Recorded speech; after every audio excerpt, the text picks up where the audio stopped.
Bom dia. Dá para escutar bem, né? Vamos lá. Bom dia, gente. Vamos dar início à última mesa das jornadas, tá? Para quem não me conhece, eu sou André Bugaz. Para quem me conhece também.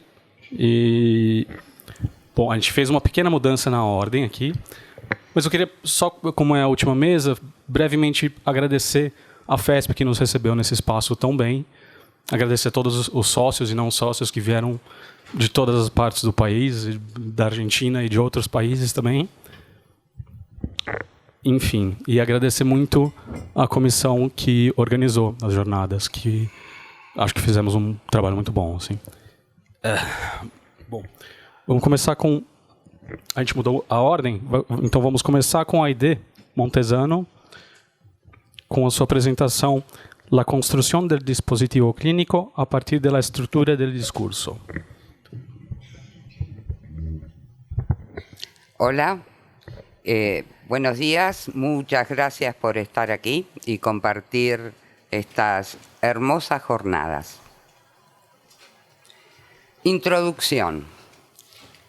En el contexto del seminario El reverso del psicoanálisis, en la clase en la que Lacan aborda la distinción entre el mito y la estructura, dice que Freud toma el mito de Edipo puesto en acción en la tragedia, señalando la relevancia que esto adquiere. Más allá de la deriva que toma Lacan respecto de esta afirmación, podemos abrir la interrogación respecto de la implicancia en el punto de partida del psicoanálisis de la elección de un género literario en particular, como es el caso de la tragedia. A partir de esta pregunta propongo un recorrido que intenta establecer las consecuencias en la dimensión clínica, entendida como dispositivo de discurso y en su relación a la estructura discursiva, el texto clínico. Lo que hoy presento es un mapa, un trazado general de los aspectos centrales. Cada uno de los ítems abordados son capítulos mucho más amplios y desarrollados en la investigación que presentaré durante el año próximo. Un punto de partida.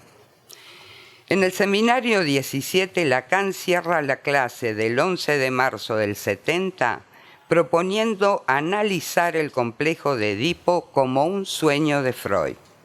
Este cuestionamiento explícito al estatuto conceptual de una de las nociones fundacionales del psicoanálisis se articula con el argumento desarrollado por Lacan en la clase previa, la del 18 de febrero, en la que concluye de manera tajante que la vía para orientar el análisis pasaba por decires las configuraciones de la histérica. Es fundamental localizar en qué aspecto se apoya el señalamiento de Lacan. Cita: hubieran debido resultarle aquí mejor guía que el complejo de Edipo y le hubieran debido llevar a pensar que esto sugiere la necesidad de reconsiderar en el nivel del propio análisis cuál es el saber que hace falta para que este saber pueda ser puesto en cuestión en el lugar de la verdad. He aquí el objetivo de lo que trataremos de desarrollar para ustedes este año. Fin de la cita. Los ejes conceptuales que pone en consideración son el saber y la verdad, tal como los está articulando Lacan en las fórmulas del discurso. El saber como uno de los 4 elementos y la verdad como uno de los 4 lugares. En esta lógica ya no se trata de elevar el contenido del mito personal a un estatuto conceptual de la teoría psicoanalítica. La propuesta es pasar del mito a la estructura. Si bien volveré sobre este tema más adelante, quiero señalar otro aspecto, que es lo central en esta investigación. Es la consecuencia en la orientación clínica derivada de la elección de Freud de un mito en particular articulado al género literario de la tragedia. tragedia como género y en el contexto del romanticismo. Para avanzar en este propósito, primero habrá que establecer algunas condiciones básicas sobre el género trágico, haciendo eje en la producción y características específicas de Sófocles y luego ubicar la reinterpretación que se realiza sobre la tragedia a partir del movimiento romántico. El contexto del romanticismo es fundamental en la medida de sostener que si bien Freud no era romántico, su teoría del inconsciente sí. Tomo como referencia la introducción a cargo de Jorge Bergúa Cavero en Tragedias, Sófocles, de la Biblioteca Gredos. El género trágico se origina en la antigua ciudad-estado de Atenas alrededor del siglo IV a.C., como derivación de rituales religiosos sacrificiales al dios Dioniso. Alcanza su esplendor en el siglo V a.C. con figuras como Sófocles, Eurípides y Esquilo. Según Cavero, funcionaba como espejo de la polis en el que hallaron expresión artística los grandes problemas y aspiraciones de los hombres griegos y especialmente los atenienses. Las tramas argumentales se sostenían en los personajes de dioses y héroes de la rica mitología griega y se lo consideraba un género de interés público. Se le asignaba una función en la organización de la polis. En particular, Sófocles introduce modificaciones a la estructura dramática del género trágico. La más relevante para nuestro interés es la ruptura de la trilogía instaurada por Esquilo.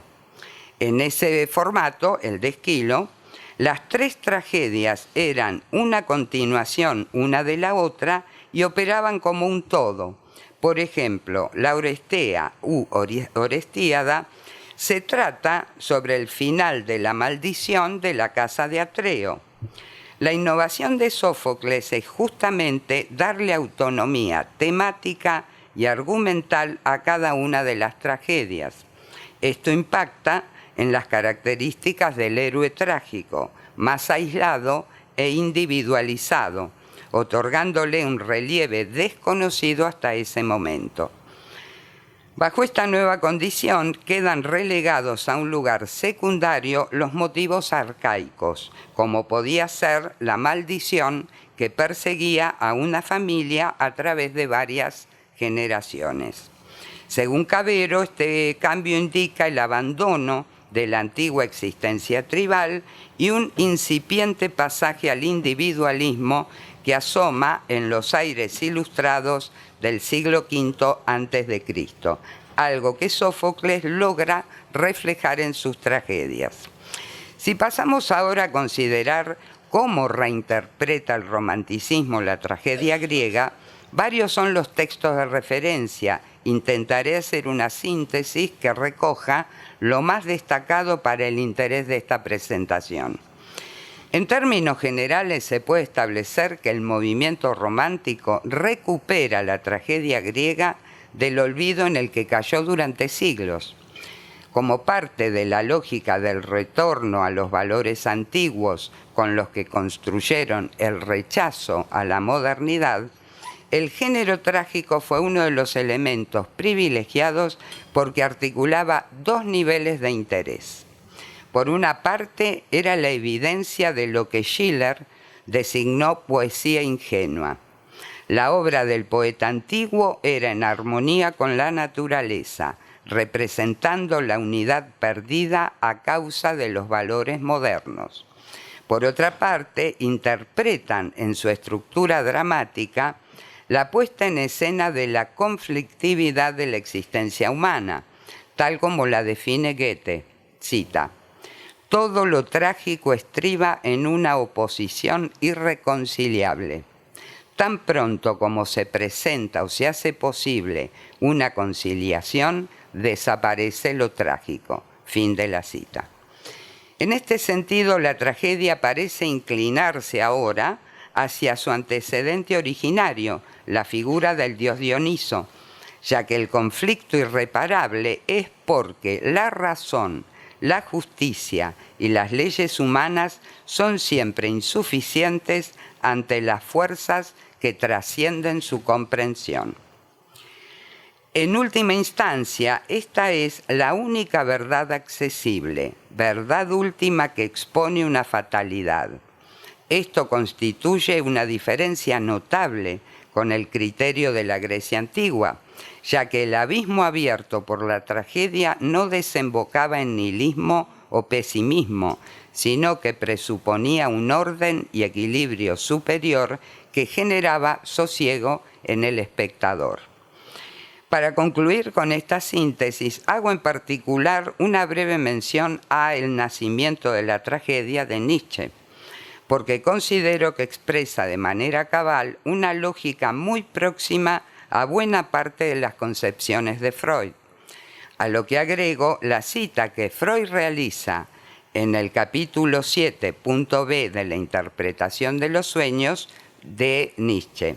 Cita: en el sueño sigue actuándose una antiquísima beta de lo humano que ya no puede alcanzarse por un camino directo. Fin de la cita.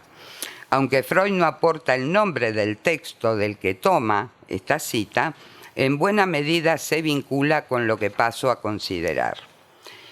El nacimiento de la tragedia es el primer libro del joven Nietzsche, en su condición de filólogo y reconociendo la influencia de Wagner y Schopenhauer, lo hace en el intento de rechazar el optimismo científico. Encuentra en la tragedia antigua el marco normativo para avanzar en esta contracultura, contra la ciencia. Se apoya en la representación que tenían los griegos de los dioses Dioniso y Apolo para establecer el nombre de dos impulsos opuestos: Apolo ligado a las artes plásticas y Dioniso al arte de la música. Recorren en paralelo un camino de permanente discrepancia hasta que, en virtud de un milagroso acto metafísico de la voluntad helénica, aparecen fusionados y mediante esta fusión engendran la obra artística dionisíaca a la par que apolínea de la tragedia ática. Los presenta en analogía con dos aspectos fisiológicos: el sueño para lo apolíneo y la embriaguez para lo dionisíaco. Sueño en el sentido del dormir, no. El sueño aporta la buena apariencia, la belleza de la divina proporción que solo le llega del Dios al hombre a través de lo onírico. En cambio, la embriaguez trae escena la desmesura del encuentro de la naturaleza con el hombre, el violento estallido de la animalidad. El inconsciente romántico de Freud, una tragedia. Tal como argumenté en una presentación previa, si bien podemos afirmar que Freud no puede ser considerado un romántico, paradójicamente su concepción del inconsciente sí lo es. Uno de los factores que permiten confirmar esta idea es puntualmente su elección de una tragedia y específicamente Edipo Rey, ligada a la interpretación de uno de los sueños típicos. Al abordar este punto en particular, dice Freud, cita: hay una cierta cantidad de sueños que casi todos han soñado del mismo modo y de los que solemos suponer que también tienen en todos el mismo significado. Estos sueños típicos suscitan un interés particular, además, porque puede conjeturarse que en todos los seres humanos brotan de las mismas fuentes. Fin de la cita. Esta aseveración tiene un peso particular cuando aborda los sueños de la muerte de personas queridas, en los que distingue a aquellos que al despertar no se experimentó pesar, de aquellos en los que surge un sentimiento doloroso. A los primeros los excluye del conjunto de sueños típicos, en tanto que los segundos serían los que sí se reconocen como esos sueños en los que el dolor registrado indica en todos ellos el deseo de que esa persona muera. Bajo esta concepción ingresan los sueños cuyo contenido es la muerte del padre, fundamentado el deseo de su muerte en la etapa infantil en la que el deseo incestuoso sobre la madre implica el deseo parricida. Para sostener su hipótesis se apoya, en base a lo mencionado previamente, en la saga de Edipo y cita al drama de Sófocles que lleva ese título. A partir de esta síntesis surgen dos observaciones. Una es que Freud desestima el criterio general que apunta a la tensión entre la voluntad omnipotente de los dioses y la vana resistencia del hombre para explicar el impacto de esta tragedia en los espectadores. Él sanciona que se debe al particular tema que allí se juega en la trama de destino versus voluntad humana. La otra observación es que analizando el caso en particular de estos sueños, refiere al proceso alterado en el que ha fallado la censura sobre los contenidos reprimidos. Esto remite a la idea general de Freud sobre el aparato psíquico, dos instancias en conflicto que se asemejan notablemente al esquema que plantea Nietzsche sobre el impulso dionisíaco y el impulso apolíneo. Para cerrar este punto, propongo que, junto al valor que le otorga al argumento de la tragedia de Edipo, también está apoyado su análisis en una concepción trágica romántica de la instancia psíquica. El psicoanálisis al revés, discurso amo, discurso del psicoanálisis. Muchas cosas podríamos decir acerca de ese al revés que propone Lacan en el Seminario 17. Pero hoy me voy a centrar en el reverso que se construye, ya que no está dado, en la lógica de contrapunto que se formula entre discurso amo y el discurso del psicoanálisis. Tomemos en consideración su escritura. ¿Sí? Conservo la diagonal entre las fórmulas de estos dos discursos para que se mantenga la espacialidad que se construye escribiéndolos en una banda de Moebius, cuya semitorsión se produce en el punto medio de la diagonal, en lo que Lacan establece como un contrapunto. Tenemos aquí los 4 elementos y los 4 lugares.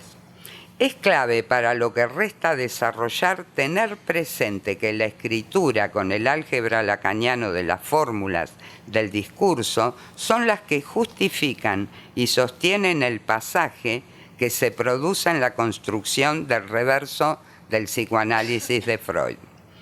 Tomo una de las lecturas que esta operación nos habilita. Es la que refiere al efecto de enmascaramiento que genera el discurso amo. Esto se explica en la medida en que el S1 está localizado en el lugar del dominio y su intervención determina el campo del saber, expresado en el S2 entendido como una batería significante que constituye la red de un saber ya dado. A su vez, el enmascaramiento será vinculado por Lacan al lugar que le otorga Freud al mito, en este caso poniendo en el centro de la crítica al mito científico del asesinato del padre de la horda. Cita. Pero ya pueden ver lo principal. Todo conduce a la idea del asesinato, a saber que el padre original es aquel a quien los hijos han matado, tras lo cual cierto orden resulta del amor por este padre muerto. Esto con sus enormes contradicciones, su barroquismo y su superficialidad, ¿no parece tan solo una defensa contra las verdades que articulan claramente en su proliferación todos los mitos antes de que Freud, al elegir el de Edipo, restringiera esas verdades? ¿Qué es lo que se trata de disimular? Que cuando entra en el campo del discurso amo, el padre está castrado desde el origen. De esto presenta Freud una forma idealizada, una forma que está completamente enmascarada. Fin de la cita. La objeción de Lacan no es a la condición del mito como tal, como término conceptual. Es más, plantea el mito en relación directa a la verdad, en tanto medio dicha. Para sostener esta relación se apoya en el análisis que realiza Lévi-Strauss sobre la estructura de los mitos mediante su lectura organizada como una partitura musical. El problema que señala es sobre la función que le otorga Freud, que interpreto en la línea de hacerlo operar como una verdad universal y totalizante. Me permito concluir que en una de las líneas posibles de lectura, si el discurso amo puede ser considerado como el inconsciente, sería el inconsciente freudiano, interpretado desde el reverso que se constituye en los 2 cuartos de giro para situar el discurso del psicoanálisis. Allí, algo del saber en el lugar de la verdad desenmascara el discurso del amo, que me permito proponer como la escritura del abarrado en lugar del término padre castrado. Los géneros en la orientación clínica. Siguiendo a Lacan en su lógica, advertimos que el pasaje del mito a la estructura significa analizar el registro narrativo del mito para escribir su estructura. Esta posibilidad depende del género discursivo con el que operemos. Si consideramos que la formalización del discurso del psicoanálisis nos aporta un método de análisis que opera con la lógica significante, con todo lo que esto implica en la intervención sobre la secuencia narrativa del material del caso, se corresponde con lo que en su momento propuse como un nuevo género de discurso, texto clínico. Esto nos permitirá su formalización de estatuto lógico-matemático.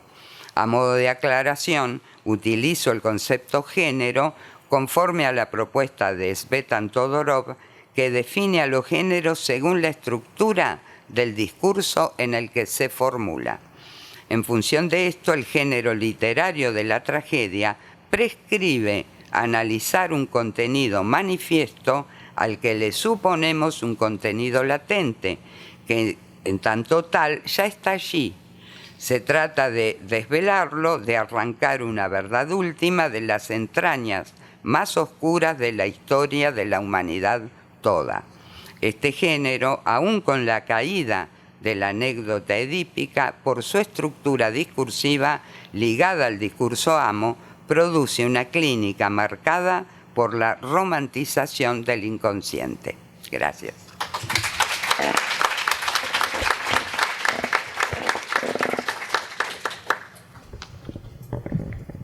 Vamos passar ao Gustavo, que vai fazer a apresentação À Beira do Impasse, o discurso analítico como leitura em absenso.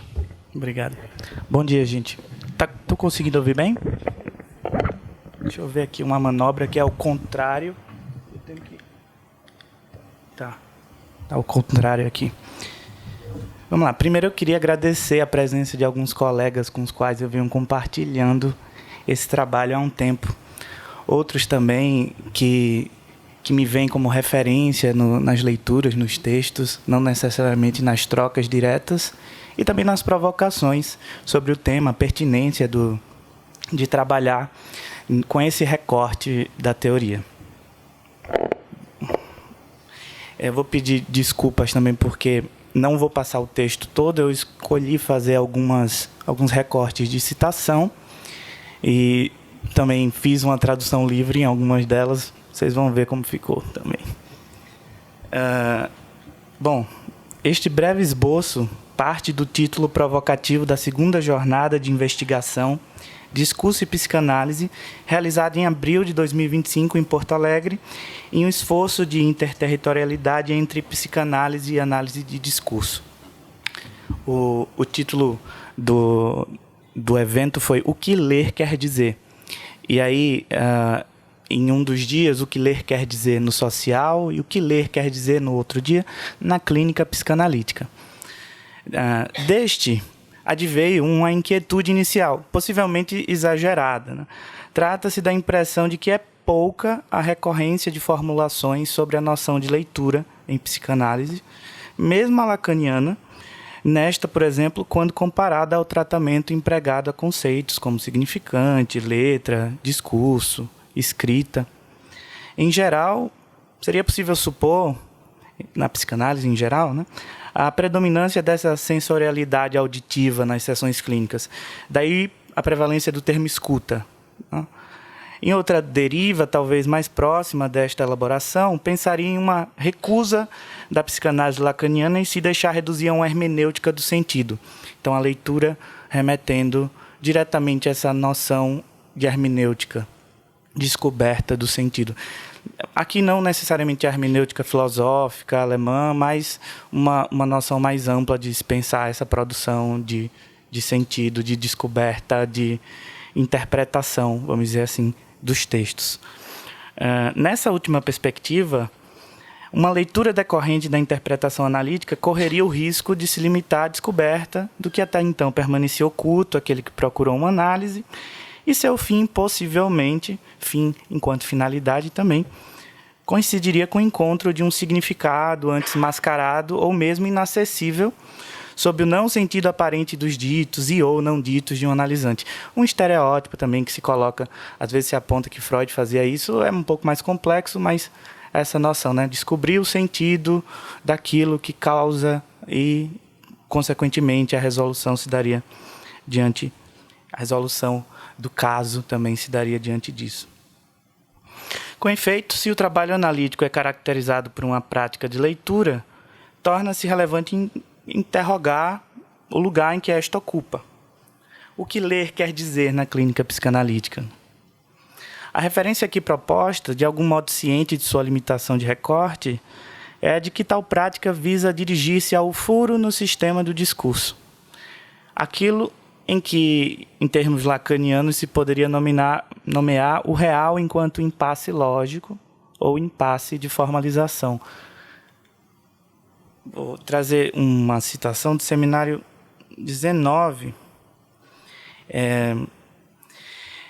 que ele está dizendo que o acusam de uma produção de discursos, que o discurso dele é uma máquina de produzir discursos, montar discurso, desmontar discurso. Nisso, o que demonstram é que não discorrem sobre o que faz um discurso, ou seja, o real que nele se esgueira. Desmontar a máquina não é, de algum modo, o mesmo que acabamos de fazer, isto é, ir sem maior cerimônia ao furo do sistema, ou seja, ao real que nele passa. E como passa, já que ele os achata. Vou voltar um pouco aqui.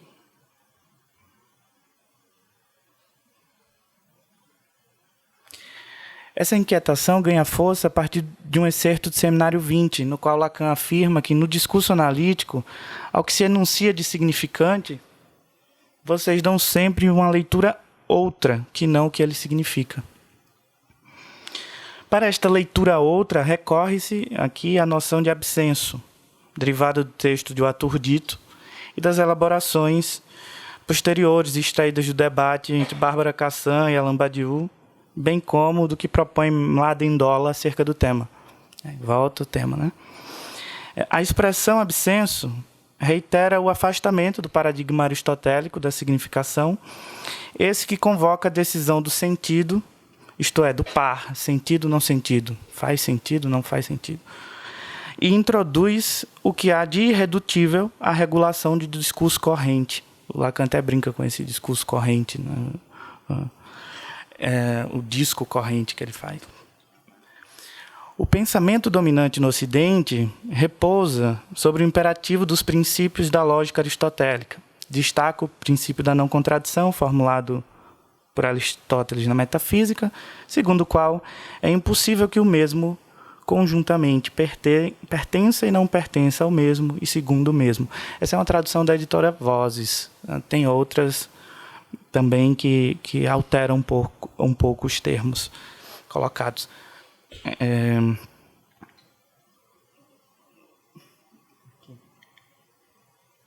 Vamos lá. Neste contexto, falar é dizer algo. Dizer algo é significar algo, nas palavras da Bárbara Cassan, que tem um sentido e um único sentido, o mesmo para si e para outrem. Daí decorre a expectativa de universalidade do sentido, isto é, de que significações estáveis e comunicáveis possam reger os dizeres e também suas interdições. Todavia, o que se coloca em jogo é que esse sentido unívoco não é um dado da linguagem. É antes uma estratégia filosófica, uma vitória sobre a sofística e seu regime de valorização do equívoco.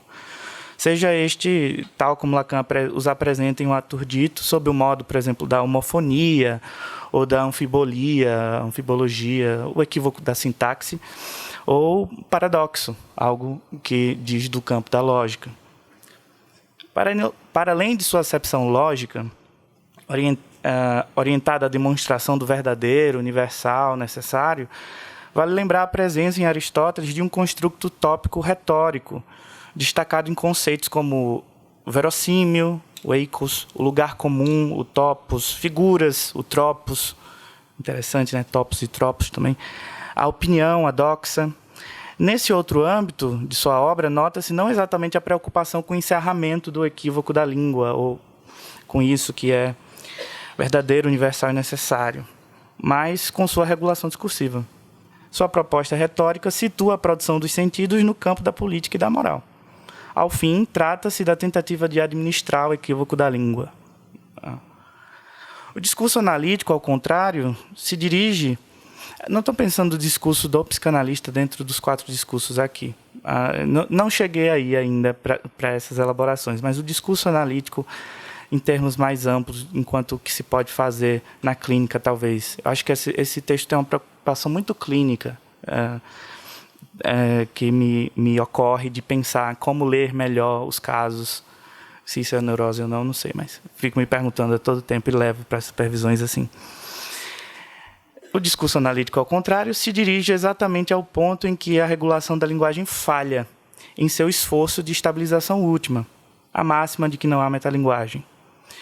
Se o inconsciente se estrutura de modo a não admitir o princípio da não contradição, como limite para a decisão sentido-não sentido, isso ocorre, dentre outras razões, porque a significação é o efeito do significante. E o ser falante, ao contrário, fala ser.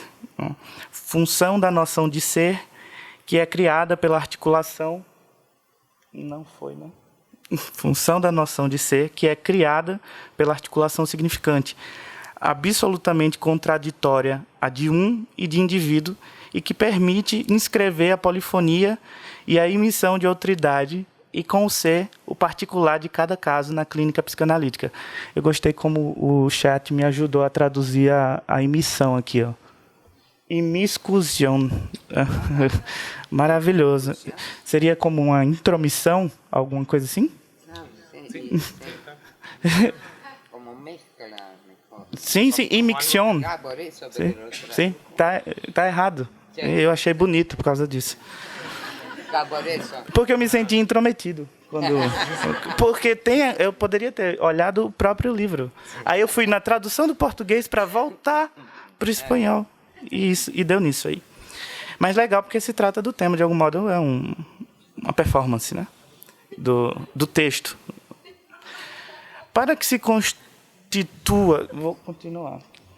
Para que se constitua uma leitura outra em absenso, a operação passa a apoiar-se em um atributo lógico não redutível à significação, no sentido aristotélico do termo significação aqui, aquela que eu apresentei antes. Esse elemento é a letra, cuja trajetória conceitual pode ser demarcada em 2 versões. A primeira, presente em a instância da letra no inconsciente, a concebe como suporte material do significante, a partir do que se permite a localização e o isolamento significante em sua pura diferença, isto é, em sua forma mínima, permitindo ao analista conjecturar os efeitos de antecipação e retroação presentes na cadeia significante. É mais que isso, mas para o texto acho que cobre bem a proposta pensada. Tem um detalhe também, nessas 2 versões, eu recorro depois a um texto do colega da Polo, Pedro Carreira, em que o título do artigo é 2 versões, mas ele coloca uma interrogação. E parece que eu respondi como 2 versões, para tratar, não que uma derrogaria a outra, porque esse se torna um problema da gente pensar o que é que se usa, então, não se usa os primeiros trabalhos de Lacan, se usam os últimos, isso vai dar no ultimíssimo. E é uma questão a ser tratada. Ao defini-la como suporte material que o discurso concreto toma da linguagem, Lacan indica que a letra sustenta o jogo diferencial e posicional entre significantes, de onde as significações emergem como efeito. A letra é, portanto, instância de materialidade simbólica com a qual se pode operar clinicamente. A segunda versão indica o esgotamento da relação da psicanálise lacaniana com a linguística e demarca a inauguração do campo da linguisteria. A letra deixa de operar apenas como condição de significação, enquanto suporte do significante, e se torna também o limite desta. Em Litura Terra, a letra é concebida como o ravinamento do significado, o suco deixado pelo real na superfície da linguagem. É um texto bem poético, inclusive, né, do Lacan. A letra não é o significado, tampouco o significante, mas o traço repetitivo que inscreve o furo na própria estrutura do outro, marcando o limite do simbólico com o real. Está no seminário 18. Essa citação eu acho que eu não coloquei aqui. Bom, assim, enquanto escrita, a letra, agora nessa segunda versão, é o que revela o furo que o sistema de significação tende a recobrir, de modo a convocar a direção do tratamento em seu horizonte ético e não ôntico. A temporalidade da clínica se orienta por essas versões da letra, demarca logicamente ao menos dois movimentos. Não estou pensando necessariamente no tempo lógico, mas nessa variação das versões da letra. Primeiro, uma construção narrativa, a história do sujeito em seu sofrimento, aquela em que o ser advém como um fato de dito, uma vez que não há realidade pré-discursiva. Aqui também se nota a articulação significante em sua dimensão de performance, a insistência sobre o ato de linguagem e o que daí resulta como efeito mundo. Essa é uma citação da Bárbara Cassano, Jaco Sofista. Sobre o efeito mundo, a autora resgata o filósofo sexto empírico, quando comenta acerca do tratado do não ser do Gorgias, que diz: não é o discurso que comemora o exterior, mas é o exterior que vem revelar o discurso. Foi lindo ontem também o chat dizendo que o comemora seria o celebra. Aí eu ia traduzir como celebra o discurso. Mas o comemora tem uma menção também filosófica ao signo comemorativo dos estoicos, uma discussão filosófica que eu não tenho propriedade para trazer. Cassan desenvolve esse trecho indicando que o discurso faz ser. E é por isso que seu sentido só pode ser apreendido a posteriori, em vista do mundo que ele produziu. Mais à frente, sustenta que o exterior, me lembrei da discussão sobre o exterior, interno, exterior, da ontologia, que a Mari apresentou. O exterior fornece, então, esse efeito mundo. O exterior não é fora, é o efeito mundo produzido pelo simbólico. Ele vai fornecer, em contrapartida, indicações sobre o dizer que o constituiu. O exterior se torna o revelador do discurso, no sentido de que o que advém realiza no discurso plenamente a predição que ele constituiu. Plenamente, não sei, mas é interessante essa predição que o discurso... Isso que permite conjecturar onde a repetição vai aparecer novamente, num caso clínico, por exemplo.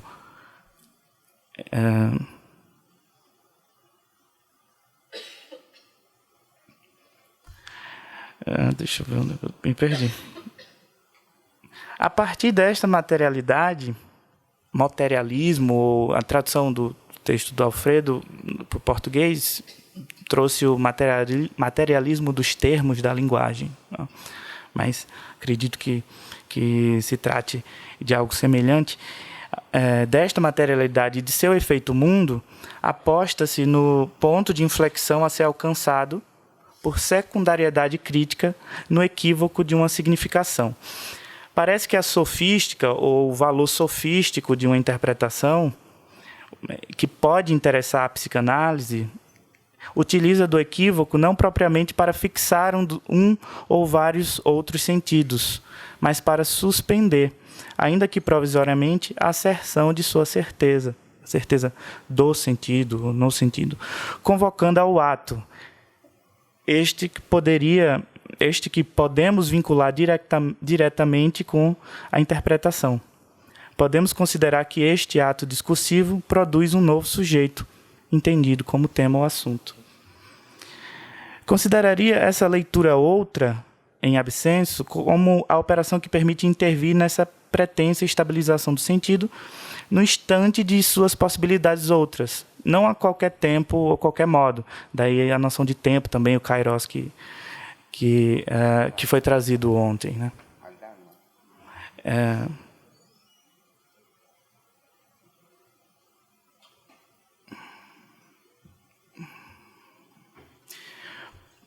Já em sua dimensão de performance, a operação de leitura parece servir de lembrete ao que Lacan, mesmo no fim de sua obra, adverte. Isto é, que o que seria preciso mesmo é que a análise chegue a desfazer pela palavra o que foi feito pela palavra. Acho que a Alana comentou isso ontem também. Quanto a isso, é relevante dizer que não se trata de um niilismo semântico, e sim da aposta de transformação das relações com o sentido. Com o absenso não se indica a ausência total do sentido, mas uma operação de leitura escrita, hífen escrita, lectoescritura, melhor de se ouvir, que desorienta o apelo demandante da certeza de sentido. Então, desorientar aqui. Eu gosto da expressão que a Alenka usa, né? Uma ontologia desorientada pelo objeto. Não propriamente estou defendendo uma ontologia aqui, mas esse termo desorientar me chama a atenção. O absenso aparece ainda como a localização do furo da não-relação sexual. Lacan afirma que tudo que é escrito parte do fato de que será para sempre impossível escrever como tal a relação sexual. É daí que há um certo efeito do discurso que se chama a escrita. Então, a escrita não é escrita, é um efeito de que para sempre será impossível escrever como tal. Desse modo, parece estabelecer o real como essa impossibilidade estruturante. A leitura outra, em absenso, seria a forma como essa impossibilidade poderia se manifestar no sujeito, no assunto. Badiou radicaliza essa inflexão ao pensar a direção da cura como um processo de demonstração do real. Para ele, a psicanálise não é uma hermenêutica do sentido, mas uma prática de formalização, separada em absoluto dos equívocos de interpretação. Nisso, o trabalho do analista consistiria em fazer a passagem da impotência imaginária à impossibilidade lógica, ponto em que o real poderia advir como ato, né? Terá havido, né, num tempo do futuro anterior. No seu livro Em Busca do Real Perdido, Badiou afirma que o real é atingido não através do uso da formalização. Tem questões de tradução, mas isso é curioso, essa forma de escrever. O real é atingido não através do uso da formalização, já que ele é justamente o impasse dela, mas quando se explora aquilo que é impossível para esta formalização.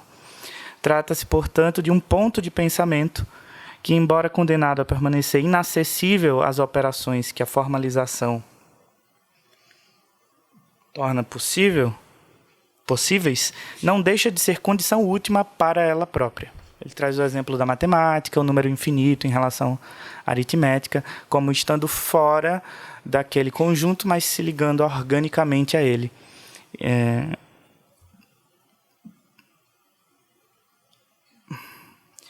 Em ressonância a isso... Quanto tempo? 5? Em ressonância a isso, no seminário 20, Lacan diz que o real... Não, aqui não tem. É isso aqui. O real só se poderia inscrever por um impasse de formalização. Essa formalização matemática da significância, aqui ele não está usando mais significado, significação, né? Se faz ao contrário do sentido.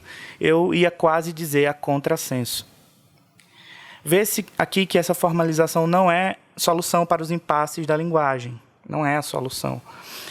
Ela também encontra os seus impasses, essa mesma formalização. A história da lógica é, sobretudo, a história de seus paradoxos, ao que encontra em Gödel, por exemplo, um outro estatuto para a lógica matemática, foi trazido pelos colegas. Nas palavras do Pedro Carrere,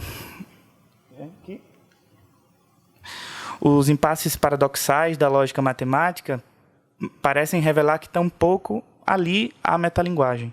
É assim que o recurso à formalização matemática nos interessa, enquanto que o que se trata é poder escrever um impossível, o que é o real, correspondente à estrutura do sujeito em psicanálise. Lacan afirma que a formalização é um ideal que, contudo, não subsiste sem o uso da linguagem. É nesse ponto, além de outros, que se instaura o debate entre Badiou e Cassin, no que concerne à predominância do matema, formalização, transmissão, teoria e poema, equívoco, transferência, clínica, para o trabalho analítico, né? No artigo A Escolha Sofística, do Mladen-Dolla, ele observa que tanto Badiou quanto Cassin leem Lacan como se fosse necessário escolher entre as duas vias de acesso ao real: la língua, o gozo sonoro e homofônico da fala, e o matema, a escrita lógica portadora de uma univocidade literal. Para ele, Cassin insiste no acontecimento da língua, nos poderes da discursividade, em sua capacidade para a homonímia no lugar da sinonímia, palavras dele, né? Enquanto Badiou insiste no status fundamental do matema, postulando que matemática é ontologia.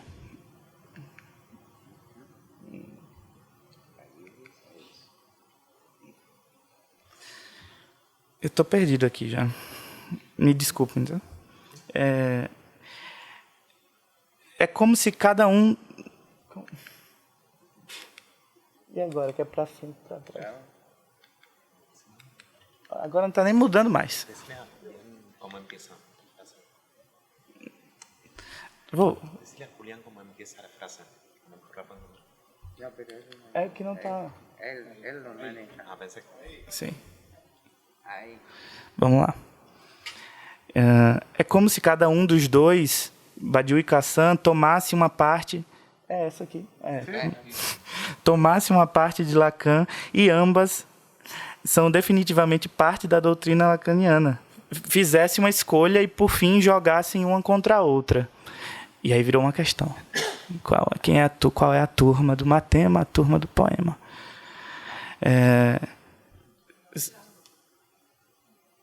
O autor defende que essa oposição é ilusória e que não há escolha possível ou necessária, uma vez que ambos são modos complementares de materialização do real. O real não está de um lado ou do outro, mas em seu impasse compartilhado. Trata-se da forma como o analista utiliza os recursos da língua, performance e equívoco, para intervir em uma formalização, a escrita da impossibilidade. Assim, é por seu impasse compartilhado que eles pertencem ao real. Afirma... Se dermos uma olhada, mesmo que superficial, no seminário 20, há o impressionante fato de que Lacan introduz os dois conceitos, mas eles estavam em construção há muito tempo, que vão em direções completamente opostas, la língua e matema, sem nunca explicar sua relação conceitual, sua cumplicidade ou oposição. O aturdito tem metade, o meio do aturdito é só topologia. Como a Lana disse, é preciso pensar através da topologia, mas é o texto em que ele também trabalha muito com isso da ordem do equívoco. Em seguida, destaca que a formalização, em seu esforço para sanar os impasses da linguagem, esbarra em seus próprios impasses. Seria possível dizer que toda formalização se constitui no impasse de outra formalização? É por seu impasse compartilhado que eles pertencem ao real. A superação que Dolla propõe não é conciliatória. La língua e matema, formalização e equívoco não se integram numa síntese, mas coexistem em tensão. Desse modo, ao analista não caberia escolher entre o sofista e o filósofo. Ele ocupa a posição que se mantém entre permitindo que o real se manifeste como falha compartilhada entre a fala e a formalização. Dollar vai além quando diz que todos os jogos de palavras lacanianos são matemas. Eles condensam o interminável trocadilho em fórmulas que, apesar da aparência espirituosa, apresentam a direção radical do absenso, uma ruptura. A proliferação do trocadilho pode ser interrompida por um trocadilho, se for adequado, isto é, se puder funcionar como um matema. É necessário, nesse sentido, que para uma leitura outra em absenso, não haveria de se evitar o que as duvidosas propriedades da linguagem apresentam a cada enunciação. É preciso lidar com o que há de perturbador em uma formalização. Vamos, diga alguma coisa, vai ser maravilhoso. Obrigado.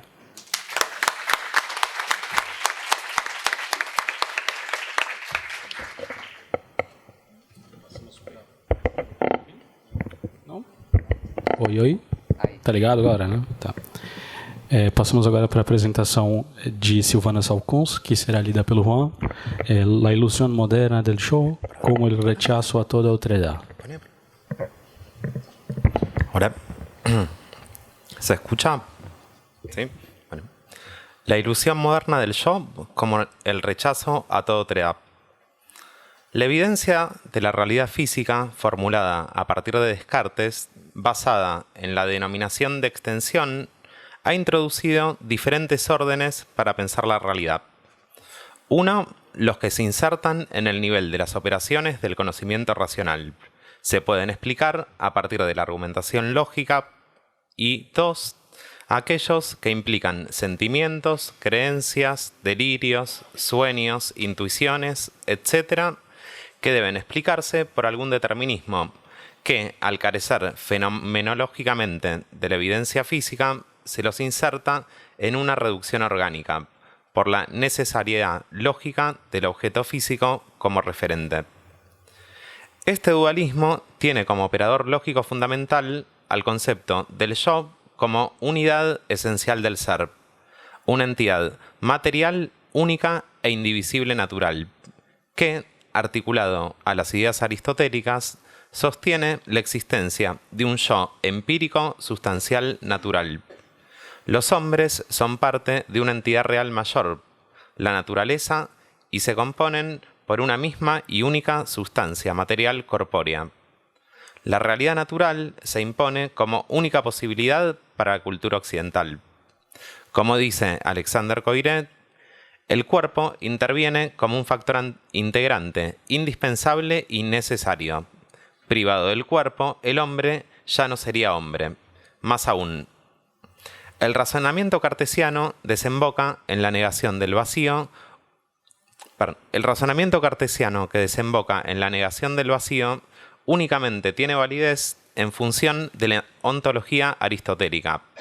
Al no ser el espacio vacío ni una sustancia ni accidente, solo puede ser nada, y la nada, como evidentemente no puede poseer atributos, no puede ser objeto de mediciones, el volumen, la distancia, no pueden medir la nada. Las dimensiones deben ser mediciones de algo, es decir, de una sustancia y no de la nada.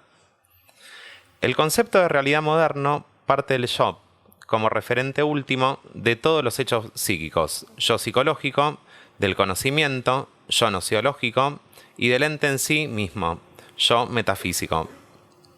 Esta reflexión implica la conciencia de sí como voluntad moral e individual, en tanto yo soy y sé lo que soy, identidad que se instituye rechazando toda otredad de lo que no soy. Para Coiré es un modo de pensar lo mismo y lo otro en Occidente, en función de la uniformidad de la realidad natural, que introduce el aristotelismo respecto del saber y el ser, que anula dicha distinción por medio de una ontologización del sujeto unificándolo.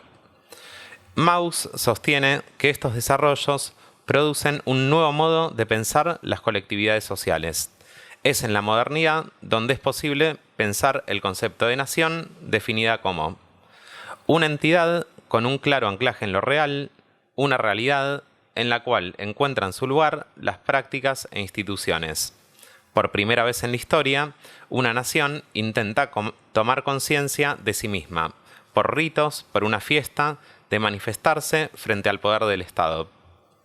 Esta toma de conciencia implica situar lo que cada nación es en función de lo que no es, llegando a su máxima expresión en la Revolución Francesa, con el pasaje de la noción de Estado-nación moderna, con el pasaje de la noción de Estado al de nación, el estatuto del ser pasa a implicar un ser nacional.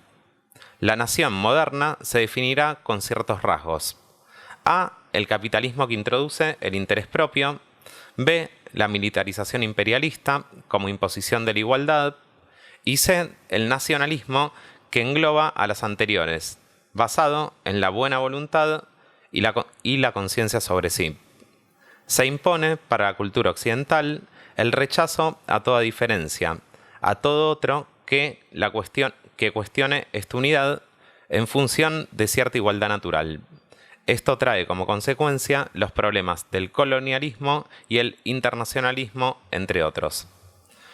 Para Popper, conjuntamente con el cristianismo, implica en el ámbito social la más grande de todas las revoluciones morales y espirituales de la historia.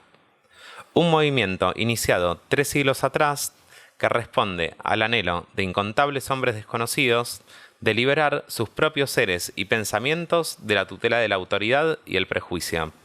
La empresa de construir una sociedad abierta que rechace la autoridad absoluta de lo establecido por la mera fuerza del hábito y de la tradición, tratando, por el contrario, de preservar, desarrollar y establecer aquellas tradiciones, viejas o nuevas, que sean compatibles con las normas de la libertad, del sentimiento de humanidad y de la crítica racional. La voluntad de estos seres no es quedarse de brazos cruzados, dejando que toda la responsabilidad del gobierno del mundo caiga sobre la autoridad humana o sobrehumana, sino compartir la carga de la responsabilidad o los sufrimientos evitables y luchar para eliminarlos. Esta revolución ha creado temibles fuerzas de destrucción. Esta orientación, basada en la voluntad moral hacia la igualdad y la libertad, tiene el precepto de mejorar la suerte del prójimo, pensando en el bien común de todos los hombres. Partiendo de un estado evolutivo natural, las sociedades tribales, cerradas, sometidas a las fuerzas mágicas del pensamiento primitivo, deben evolucionar hacia una más avanzada, la sociedad moderna occidental, abierta y basada en reglas que la contemplan en sí misma, una forma civilizada que pone en libertad las facultades críticas del hombre en un punto evolutivo más alto. En estas últimas, tanto la democracia como el totalitarismo forman parte de la historia natural de las sociedades y reflejan modos de imponer el bien del prójimo en función del ideal: humanidad, racionalidad, igualdad, libertad. Esta suposición de etapas evolutivas hacia un desarrollo futuro ideal del hombre sostiene una posición profética como problema fundamental para las ciencias articuladas al campo de lo social, ya que se confunde la predicción científica, tarea general de la ciencia de formular predicciones colocándolas sobre una base más segura, con la profecía histórica, posición metafísica que suministra profecías a largo plazo como garantía de cierto ideal del destino del hombre en un ámbito de opinión personal que encarna el líder o genio capaz de profetizar y orientar a las masas hacia la última verdad. Según Popper, el posicionamiento científico debe imponer una limitación al punto de vista de la sabiduría profética, que es obstáculo a toda argumentación científica racional de las respuestas posibles. Las disciplinas o prácticas del campo social han estado ligadas largo tiempo a esta posición profética, por lo que aún no han dado una respuesta acertada a los problemas que se le plantean en nuestra cultura. En este sentido, Emil Durkheim establece un corte epistemológico al concebir el hecho social yendo más allá de su reducción a bases naturales o a la psicología individual. En la misma posición, Mauss sostiene el sentido de lo social y Lacan formaliza la función del sujeto en el campo del sentido a partir del objeto A, restituyendo el otro A. Lacan plantea que recurrió a Freud para esclarecer el automatismo de repetición de los síntomas, pero reconoció en su práctica los mismos prejuicios de saber respecto de la idea de yo, el principio de realidad y la identidad de los pensamientos.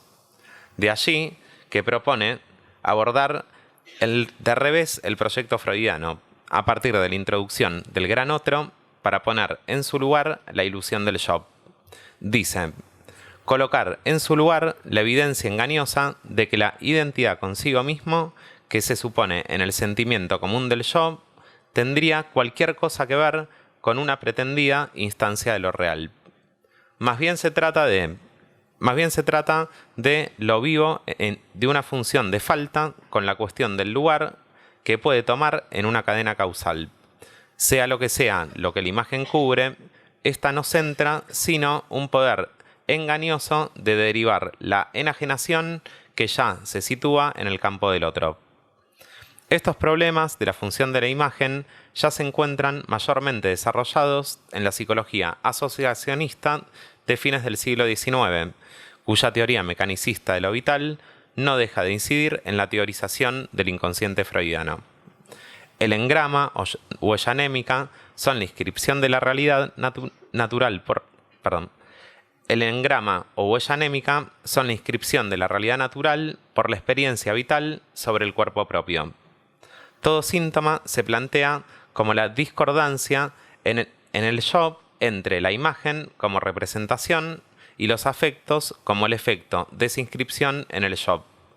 Dice Lacan: la realidad verdadera está constituida por el sistema de las referencias válido para la ciencia ya establecida, o sea, de los mecanismos tangibles para las ciencias físicas, a los cuales se añaden motivaciones utilitarias para las ciencias naturales. El papel de la psicología no es otro que el de reducir a este sistema los fenómenos psíquicos y verificarlos gracias a la determinación por él de sus fenómenos mismos que constituyen su conocimiento. Esa búsqueda que le impone a toda una cultura la preeminencia de la verdad en el testimonio ha creado una actitud moral que ha sido y sigue siendo una condición para la ciencia. Pero en esta búsqueda de verdad, un valor natural se impone en la función de lo verdadero, en oposición al desarrollo de otros campos del saber que se fundamentan en la función de lo real, en los cuales la verdad no se constituye como fin propio de la ciencia ni de toda actitud científica respecto del saber y del conocimiento, sino, como dice Lacan, la verdad en su valor específico permanece extraña al orden de la ciencia. Esta puede honrarse con sus alianzas con la verdad, puede proponerse como objeto su fenómeno y su valor, pero de ninguna manera puede identificarla al fin propio. ¿Se puede decir que el científico se pregunta, por ejemplo, si el arco iris es verdadero?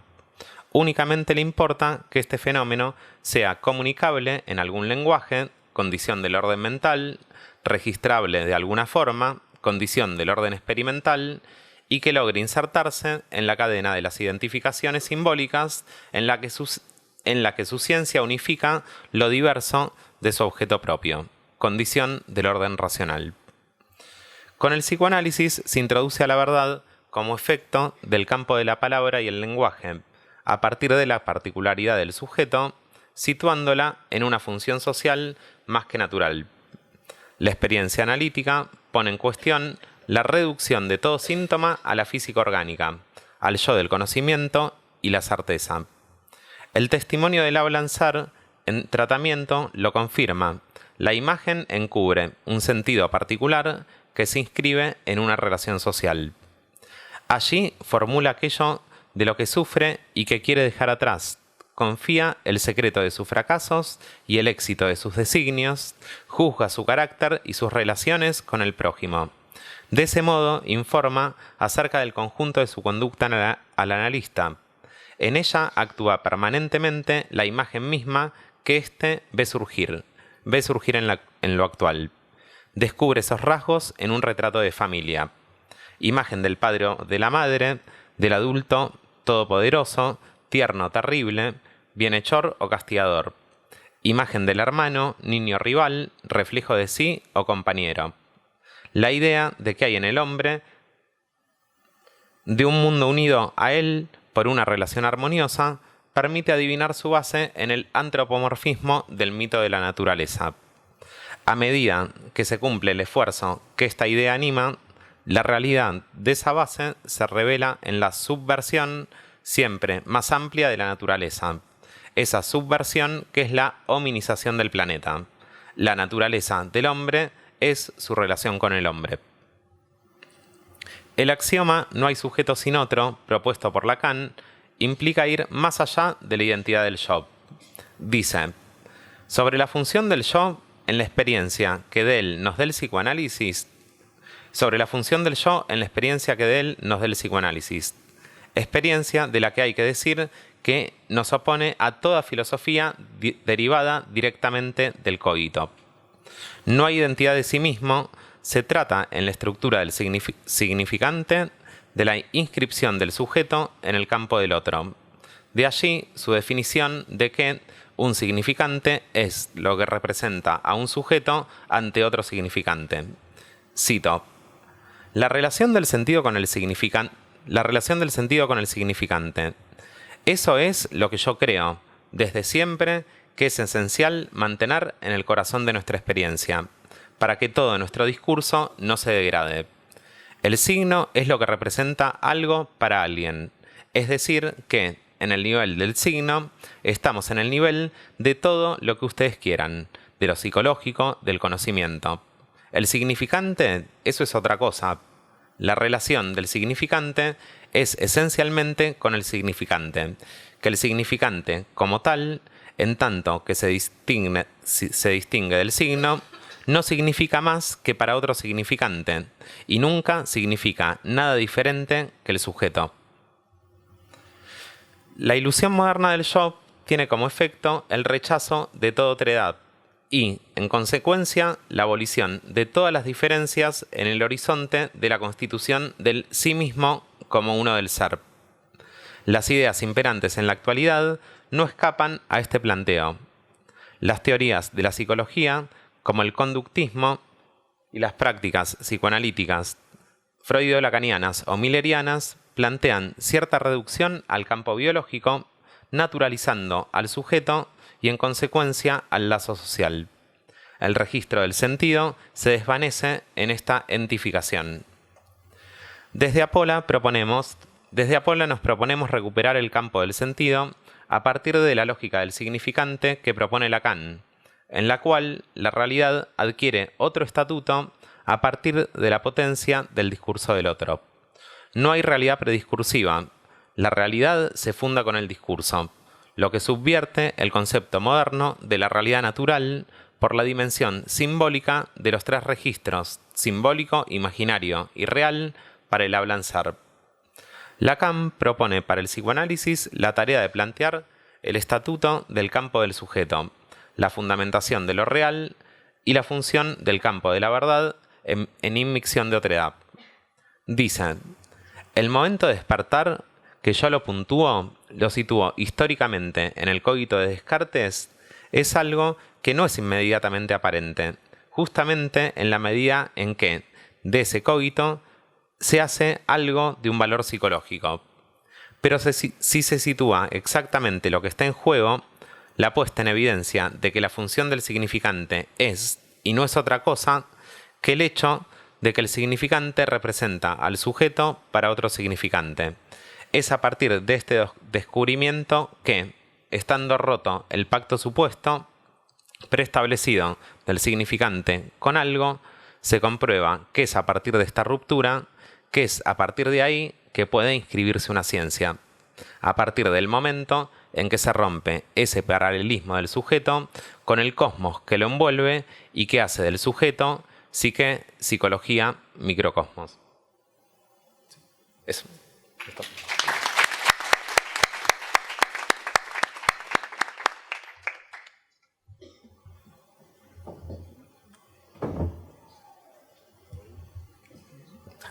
Pronto? Tá aí. Bom, passamos para Hélio Neiva, que vai ler a apresentação Condições para que haja uma análise. Sim, obrigado.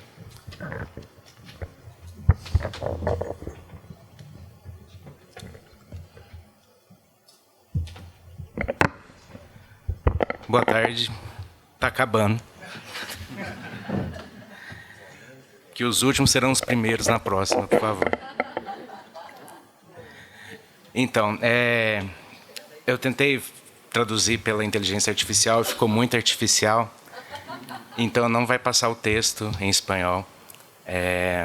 Mas eu fiz um esqueminha que eu meio que trabalhei no texto, que surgiu depois de uma supervisão. Depois de várias supervisões, né? Para pensar o básico, como começa uma análise. Eu acho que remete muito também aos trabalhos, até para pensar o fim da análise, né? E algumas questões para outros trabalhos. Eu começo com uma citação. Tudo começou com uma dor no joelho e a mãe centenária. Aí o tema passou a me interessar. Uma história da velhice no Brasil. A investigação sobre quais condições são necessárias para o início de um tratamento psicanalítico veio depois de algum tempo da atuação clínica. Um receio de envelhecer e não saber mais o que estou fazendo. Ligar o piloto automático. Atender sem querer saber. Se irritar porque estou sem paciência para quem está começando. Como se as regras do jogo de uma análise estivessem dado na cultura. Receber novos casos e perceber que muitos não ficavam na sessão seguinte. Fico a pergunta, como começa um tratamento? Teria alguma garantia? Acho difícil garantir, mas algum suporte é viável. O que elaboramos sobre o que é uma análise, o que é uma entrevista preliminar, um fim de análise, muda talvez com o tempo de experiência clínica? A experiência não encerra de questionar a estrutura e a formalização. Na guerra de estrutura e história, tentem pensar entre elas, né? É nessa formalização e a história. Poderia culpar a cultura que não está mais paciente com o psicanalista e com a psicanálise, ou o psicanalista que não está à altura da cultura que está inserido. Como um tratamento pode começar que não fosse de uma forma intuitiva. Quando mais jovem, a intuição passava como silêncio por não saber de fato o que estava fazendo. Haveria uma investigação possível sobre o início do tratamento. O ideal científico seria que o começo de uma análise perpasse pelas mesmas ferramentas de um analista mais velho e experiente, quanto de um mais novo e iniciante. Tomo de partida o texto do Freud, de 1937, do velho Freud. E eu vou fazer uma comparação com um jovem Lacan de 50 e alguma coisa. O texto de Construção e Análise, que segundo ele, né, é a ideia do Freud de um início de tratamento. Pode passar. A primeiro pressuposto, o silêncio do analista em sua atenção flutuante diante da associação livre. Assim, remover o material recalcado. Como se sabe, o objetivo do trabalho analítico, citação do Freud, é fazer com que o paciente volte a suspender os recalques. Entendidos aqui no sentido amplo. Seu primeiro desenvolvimento, né? Substituí-lo por reações que corresponderiam ao estado de maturidade psíquica. E aí eu pus como finalidade eliminar o material recalcado. Aí está compactado, eu não sei se é em espanhol. Se é assim. Eu usei o Google Tradutor e aí toda vez que eu pedia para ele repetir, a máquina trazia outra tradução, outra tradução. Represión. Represión. Represión. Recalcado. Recalcado? Então... E aí o Google faz isso, ele muda a palavra. E eu acho que se tiver o sistema pago e parar de pagar, como já tive o ChatGPT, aí que ele não funciona mesmo.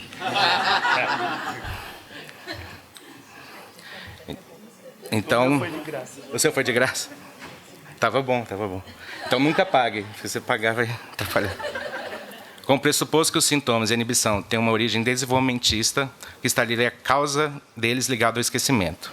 Retomar a história fundada numa chave de leitura, né? A chave do Édipo. Porque no texto Construção e Análise, todos os exemplos caem nessa chave de leitura. A ideia de uma chave de leitura que o material de uma análise é interpretado por ali, né? E assim a interpretação não vai ter erro, né? Então é sempre isso, conflitos edípicos, a lógica repetitiva como um pressuposto universal. A construção e análise que permite surgir materiais da lembrança do paciente, sendo a tarefa do analista inferir o esquecido. O trabalho da construção não atua numa lógica de um terceiro, na construção de um discurso, ou de uma lógica, e sim de uma lógica inserida entre duas pessoas, o analista e o analisante, sendo que é o analista que vai dizer o que você esqueceu. Para assim, depois da construção feita, ocorrer a interpretação sem erros. Né? O Freud vai falando que constrói, interpreta, isso tende a uma análise infinita também. Né? Se a gente for pensar, vai ter sempre uma possibilidade de construir algo que está faltando. E aí, esse no sim, no não, o analista vai moldando a análise para caber a lógica da teoria que ele segue. Teoria do Édipo, castração, primazia do falo, libido, sexualidade infantil, pulsão de morte, etc.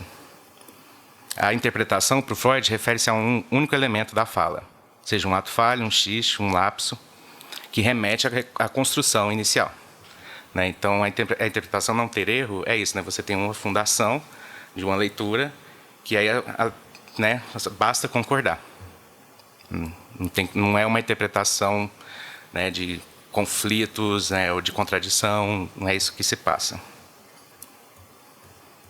Mas, ao mesmo tempo, não há um infinito de possibilidades de leituras. Né? É só uma possibilidade de leitura, com essa chave, mas só há uma chave de leitura.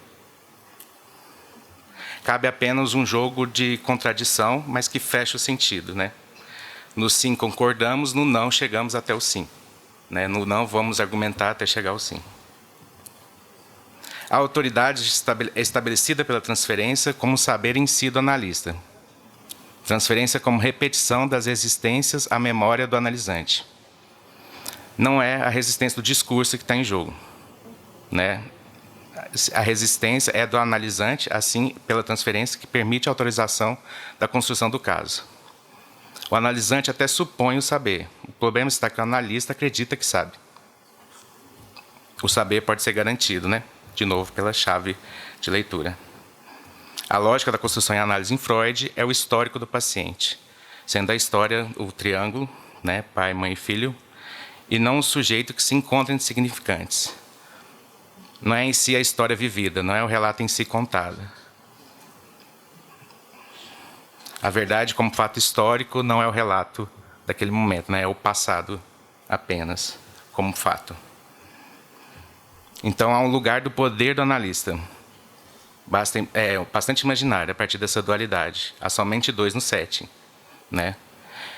Que torna obscuro a possível diferença entre transferência e sugestão. Por mais que o Freud afirma, né, posso afirmar sem falsa modéstia que esse mau uso da sugestão nunca aconteceu na minha atividade. Isso é o Freud afirmando. Faz a gente questionar se ele lembra do caso do Homem dos Lobos, porque é justamente esse texto que o Lacan retoma para questionar o que a construção da verdade histórica faz com o atendimento, né? E aí tem um livro, que eu não lembro agora, de entrevista do Homem dos Lobos, que estão entrevistando, você lembra? Não? E ele concorda com a pessoa que está entrevistando que o Freud fez um abuso, né? Então, tem um monte de material que foi vendido na época sobre isso. Né? Ainda mais faz lembrar o lugar de poder do Freud, né, como criador da técnica. Então, cria-se um abuso maior ainda sobre um caso. Né? A construção se dá pela lógica da comunicação também, né? Sim ou não, do paciente. Não há de duvidar e averiguar se há entendimento. Comunicação sem equívocos. Aqui é a citação do Freud. Não estamos nem um pouco inclinados a desprezar os sinais que dependemos da relação do paciente diante da comunicação que lhe fazemos de uma de nossas construções. Né? Se comunica até chegar ao sim. Né? A verdade histórica é a causa dos sintomas, sofrimento de reminiscências que vem à tona após a suspensão do material recalcado. A lógica histórica, a eficácia da análise está no seu teor de verdade histórica que forma buscar lá no recalcado dos tempos primórdios esquecidos. Né? Outra citação do Freud. E aí ele vai dizer que a verdade histórica se aproxima ao delírio, mas que serve para o tratamento de casos neuróticos, por serem inacessíveis à crítica lógica. Então, quando ele coloca perto do delírio, não cabe nenhuma crítica lógica da filosofia, né? Como se fosse fechar o campo para ter apenas resistências, né, ao campo. Na releitura que Lacan faz do texto freudiano, no Seminário 5, o que ele diz desse artigo do Freud é que ele tentou investigar a rede significante de um caso, que haveria uma proximidade da descrição do Freud da relação do sujeito com o significante, mas, todavia, ainda preso na lógica do Édipo, e o consciente histórico e recalcado. Aí uma citação do Lacan. Construções na análise mostram a importância central da noção da relação do sujeito com o significante, como sendo absolutamente fundamental para conceber tudo o que podemos reunir, e é um dos últimos artigos que Freud escreveu, sobre o que apresenta, em última instância, o mecanismo da rememoração, como tal na análise, que está essencialmente ligado, enquanto tal, à cadeia de significante. Sobre o mecanismo da rememoração, vale retomar outra diferença. Para Freud, esse mecanismo se dá pela associação livre, com retorno do material recalcado, rememoração de material perdido nas profundezas do inconsciente. Só sendo possível através de uma transferência. Parei de fumar e tenho uma sede do caralho.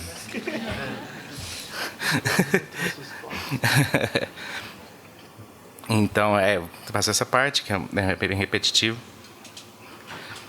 E aí, eu vou buscar um texto, que é um Lacan jovem, de 58, a psicanálise verdadeira e a falsa, para contrapor o que seria o início de uma análise freudiana. Como a psicanálise verdadeira, que seria autêntica ou atualizada do seu tempo. A psicanálise verdadeira autêntica trabalha conforme a verdade evidenciada por sua experiência. Experiência conforme sua descoberta para fins curativos. E é tão louco, porque quando você põe finalidade, a cura, para muitos campos freud-lacanianos, é um absurdo, um palavrão. Então, às vezes, a gente até precisa elaborar o que seria cura, e aí pensar o fim de análise. Mas já de ponto de partida, a gente quer a cura. E é absurdo, Por que você vai atender sem querer a cura de um paciente? É porque você quer uma análise infinita, provavelmente, E trata-se de um círculo, já entra a topologia, relação falante. O enunciado é evidente, com a revelação de fatos até então inexplicáveis. Se escuta um circuito, um circuito lógico do que vai se descobrindo numa análise, que não se sustentaria em substratos biológicos ou sociológicos. Aqui é tenso, porque o Lacan vai dizer que, para buscar essa lógica, esse circuito tem que se abandonar da sociologia. Acho que foi o Martin que trouxe isso no primeiro dia. E aí, mais para frente, eu vou desenvolver se é possível formalizar sem política. É uma questão que está em aberto. E política que eu falo não é só a autoridade, não usar os conceitos da psicanálise para falar de política, de como a gente pode estudar a política como não as ciências políticas só, mas um saber da filosofia e como isso interfere no início da análise. Não dá para ser um formalismo dos casos. Será que tem como o saber da política entrar nessa lógica do significante? Que esse é um impasse que eu tive com outros colegas de outras instituições mais radicais, da extrema esquerda, assim. E aí esse foi um impasse que já tivemos com a teoria do Lacan. A causa está no logos, A causa dos sintomas, a inibição estariam nas leis e os efeitos próprios da linguagem. Citação do Lacan, causalidade que mais se deve dizer lógica do que psíquica. Para Lacan, efeitos da logos ou do discurso, nesse texto o discurso entra no logos, a ideia de um saber, não se sustenta apenas pelo princípio de contradição, que está implicado no texto do Freud. Teria que ter outros princípios de lógica para a construção de um caso.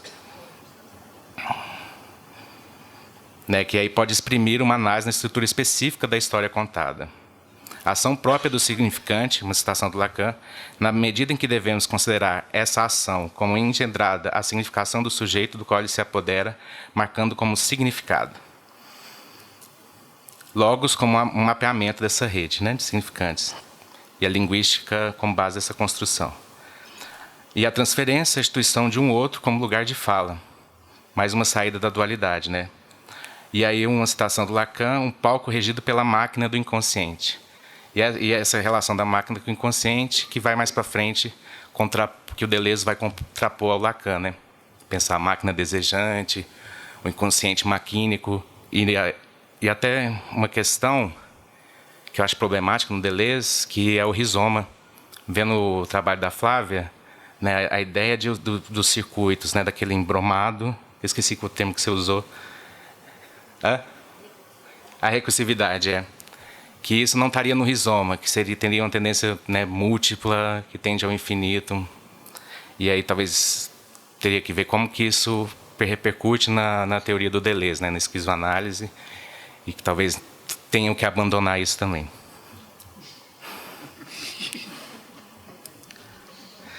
E também há outro ponto, a gestão da resistência do discurso, da resistência do sujeito. Isso é interessante, né? Que eu trabalho mais cedo sobre resistências. Esqueci o nome do rapaz. Que inicialmente o que é a resistência do analista é resistência ao discurso, né? Resistência como fascinação do efeito imaginário da comunicação. Faz o analista falar o porquê procura, fazer o analisando falar, porquê procura uma análise pode cair numa construção imaginária, já que o simbólico, que constitui a cadeia significante, tem dupla possibilidade, que abre a comunicação e substituição dos elementos distintos que são o material do significante. Né? Então, se a resistência do discurso passa por aí, né? Nessa duplicidade do simbólico, do material simbólico. E assim também se tem uma resistência ao sujeito. E a outra diferença é a direção do tratamento, né? Que já começa lá do início de pensar a cura. Né? Se pensa a cura, se é um círculo, se tem um pensamento topológico, é possível direcionar o tratamento, né? O manejar das questões ali na análise. Então, de questionar o lugar da interpretação na análise, problematizar o manejo da transferência e das próprias normas que fixam o início de um tratamento, de uma análise. Propor uma direção do tratamento que tenha sua finalidade a cura, né? Instituída. Tá. E sétimo ponto, primazia do real, né, sobre a relação que liga o sujeito ao significante, para excluir o processamento da realidade como pura e simplesmente dada. Né? Então, é no nível desse questionamento que situa o drama da neurose. Então, pensar, né, a compulsão com repetição como impasse lógico, resistência ao discurso no seu desdobramento. Então, e a outra parte, reduzir o campo da fala à linguagem, né? Que não é mais, seria da parte apenas da comunicação. Vamos lá. Transferência é o vínculo com o outro, né, o grande outro, estabelecido pela forma de demanda que a análise dá lugar. Repetição vem da demanda que se constrói numa análise. O mais além da necessidade se constrói a demanda da análise para que possa ser apreendido em seu efeito de desejos analisado com seu efeito de sugestão. Não se exclui a sugestão. A sugestão se dissipa no seu imaginário e o desejo se articula à rede significante. Esse seria o manejo transferencial para Lacan. E, a 10º ponto, o sujeito é a dimensão da verdade. A fala é o veículo normal do mal-entendido, ao mesmo tempo que é onde se desdobra a dimensão da verdade. A verdade como discurso lógico e não somente histórico. Não é só a verdade histórica. O relato da história é o que conta, né? O relato em si. Pois no relatar que a verdade causa espanto, segundo Lacan. O analisante se espanta com o lugar de sujeito ao relatar a sua história. Aí eu fiz esse esqueminha, tentando marcar as diferenças, né? Da finalidade, né, de remover material recalcado, da cura, origem do desenvolvimentista, trata de um circuito, inferir o esquecido, né, causa do sofrimento na lógica e na contradição. A causa está no logo, não só baseada na contradição, no princípio de contradição. A construção vem primeiro, depois a interpretação. A direção do tratamento, que interpreta e caminha uma finalidade de cura. Transferência como repetições das existências para Freud, transferência e vínculo com o outro. Ali se encontram as existências do discurso e do sujeito. Construção pelo histórico do paciente, construção pela primazia do real. Né? Análise A2, poder do analista, instituição do outro como lugar de fala. Fala é comunicação, fala é escutada pela linguagem. A verdade histórica, reminiscências, causa do sintoma, o sujeito na dimensão da verdade. E aí, aí o que eu penso também, se é possível formalizar, se haria diferença entre analistas mais experientes ou não, como que a gente excluiria essa experiência. A experiência de atender, né, há muito tempo permite manejar de alguma forma melhor o que acontece numa análise. Mas, ao mesmo tempo, será que podemos começar essas análises deixando de lado a sociologia e a política. Então, a proposta é de pensar mais para frente qual que é a relação dos significantes com a política dos atendimentos, que eu acho que a gente tem desdobrado aqui, mas ainda vejo como um grande impasse. Aí nessa construção do texto do Lacan, ele pede para excluir para poder funcionar. É isso.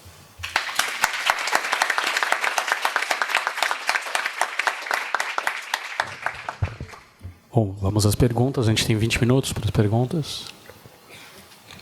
Tá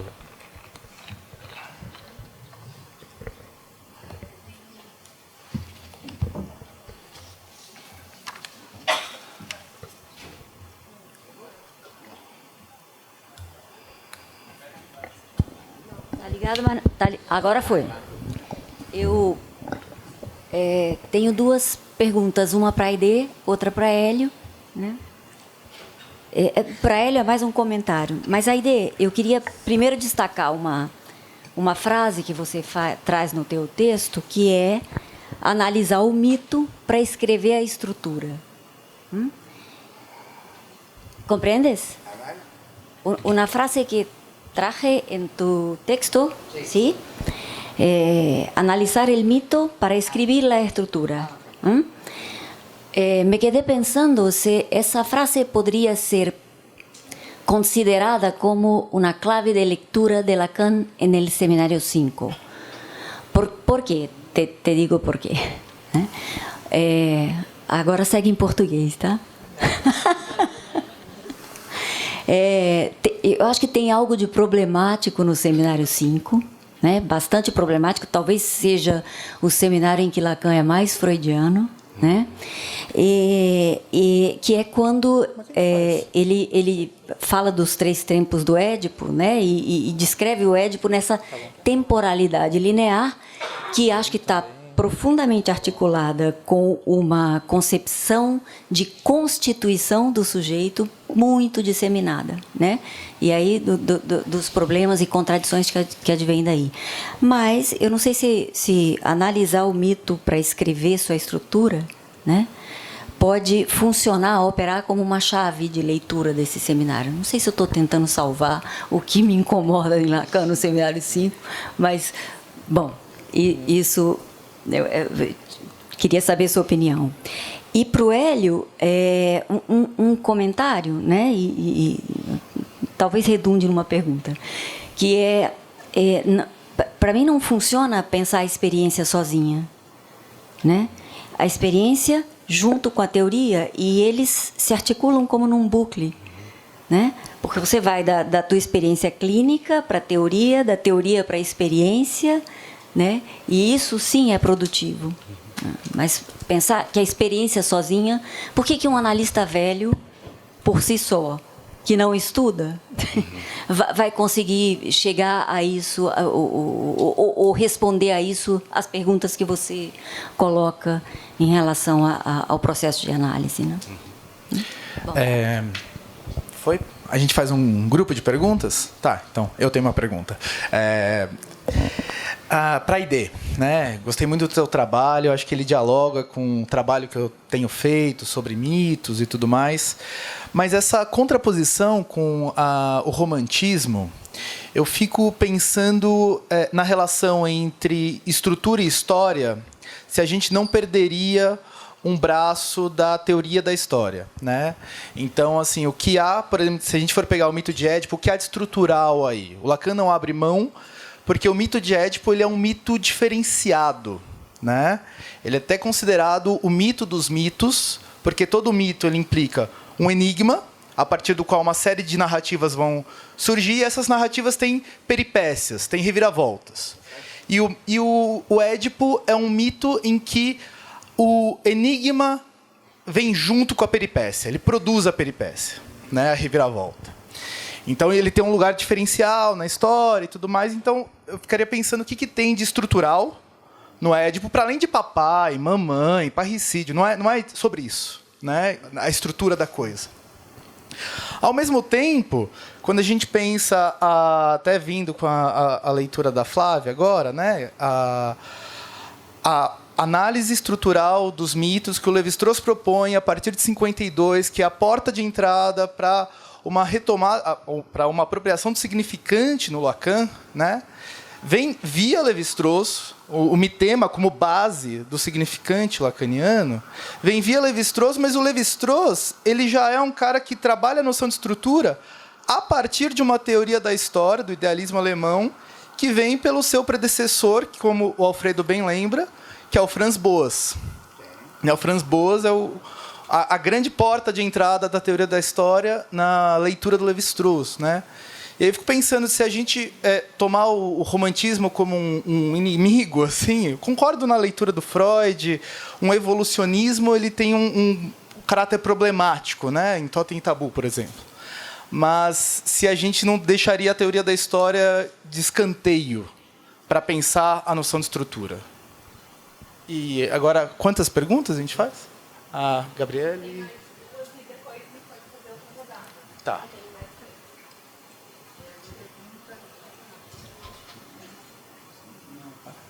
Não? Acho que eu digo agora. Alô? A minha pergunta é para a Aide e vai um pouco nessa esteira, mas é sobre a questão do inconsciente freudiano, né? E essa questão da tragédia, me parece, e talvez tenham, ligando com a do João, talvez tenham mais do que um romantismo, eu diria.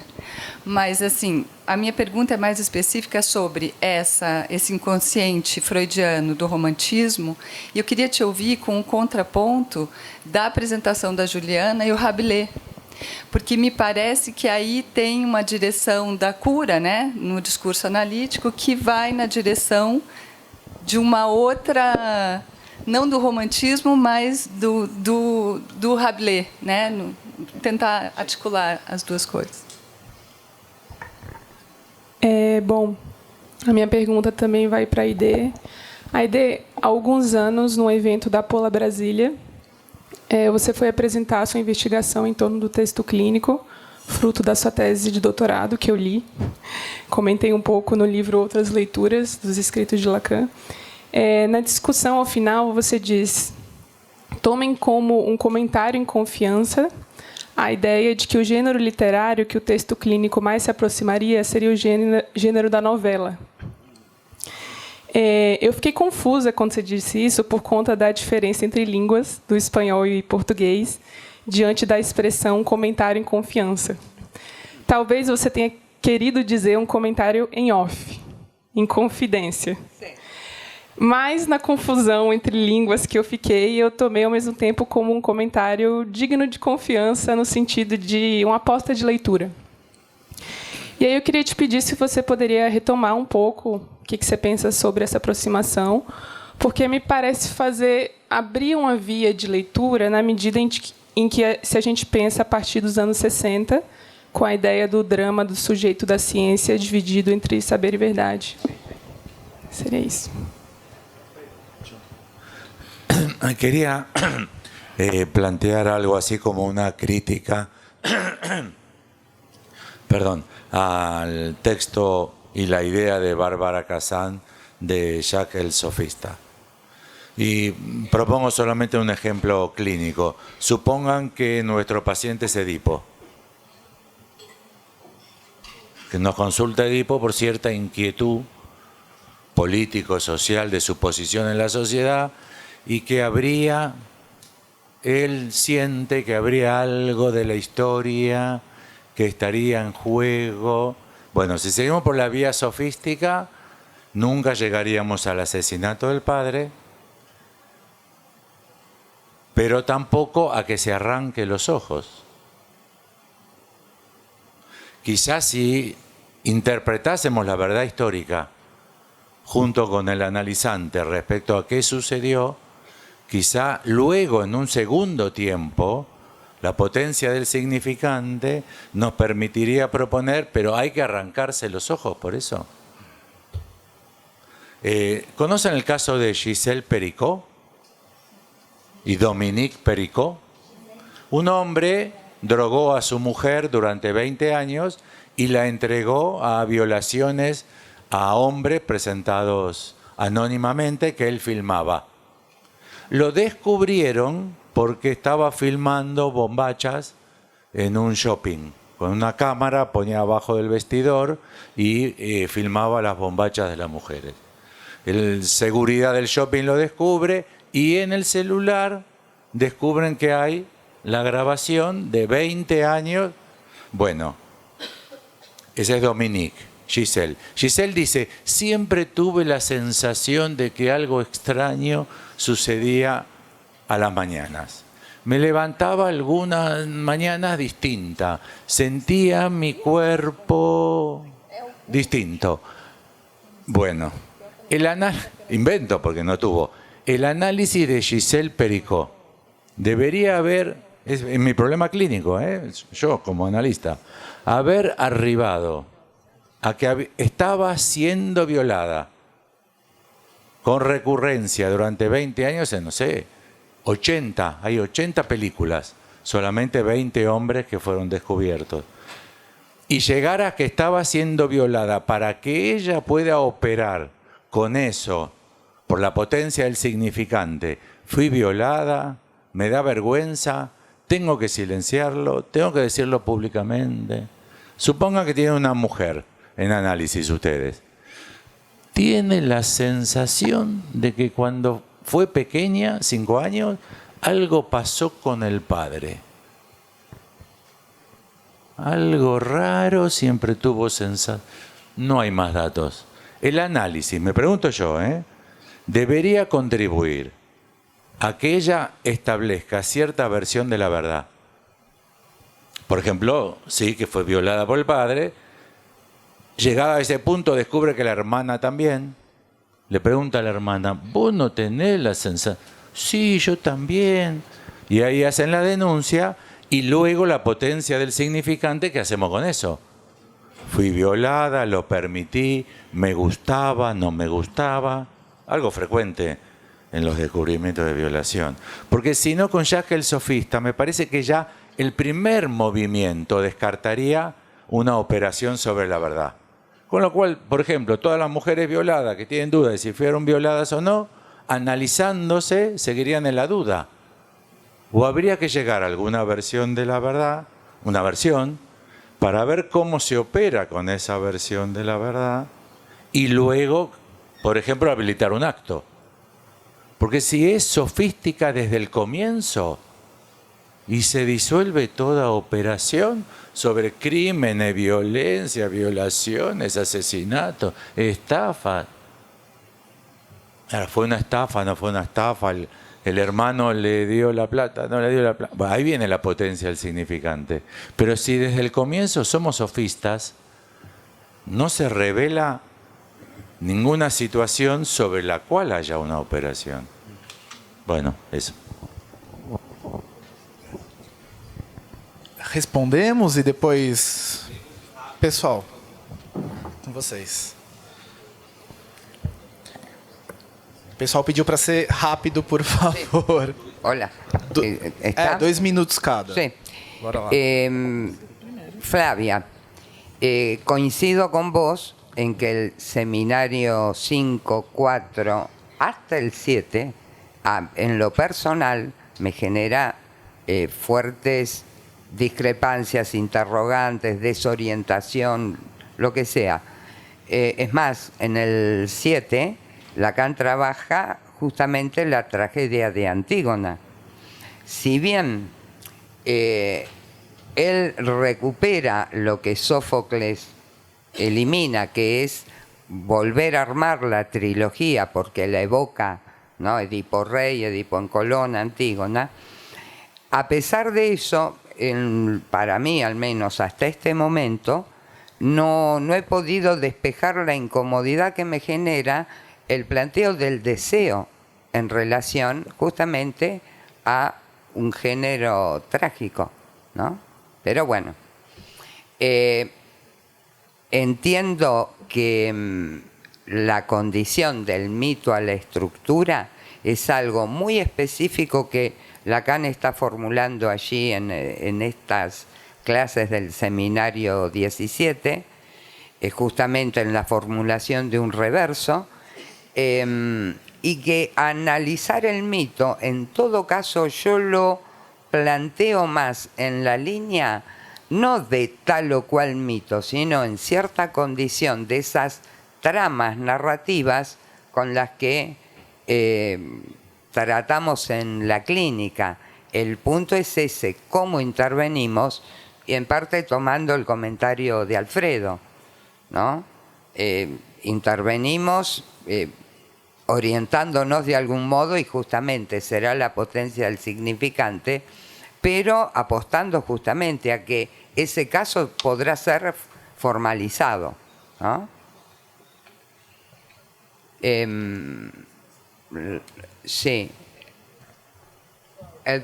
Bueno, en parte Joao contestaría el tema de la historia. Justamente no me parece que esa sea la cuestión. Entiendo que a veces un trabajo que uno ha sintetizado no podés incluir elementos que es importante sostener y reafirmar para que no se genere la idea de una condición opositiva, que plantear la formalización, el trabajo con la estructura, elimina el lugar, la condición de la historia. En este sentido, el mito justamente lo entiendo como esa trama narrativa con la que uno va a trabajar.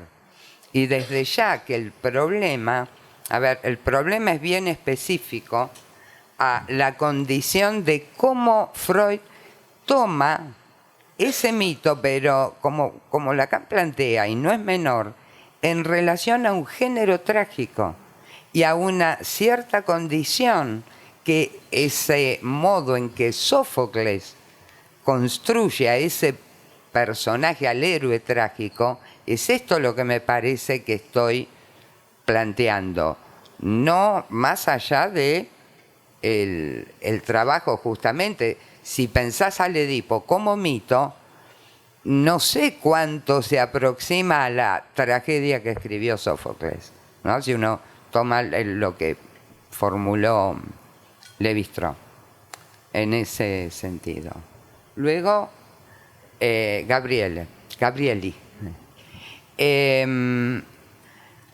Es verdad que Rabelais, al que tengo que decir que lo descubro articulado a Lacan a partir de la presentación de Juliana y Rosela, justamente no es una figura del romanticismo, es más allá de la época, porque no coincidiría exactamente con el movimiento romántico, pero es un trabajo, justamente esto que apreciábamos, ¿no? De todo el tiempo esa condición irónica sería, o burlesca, es mejor, sí.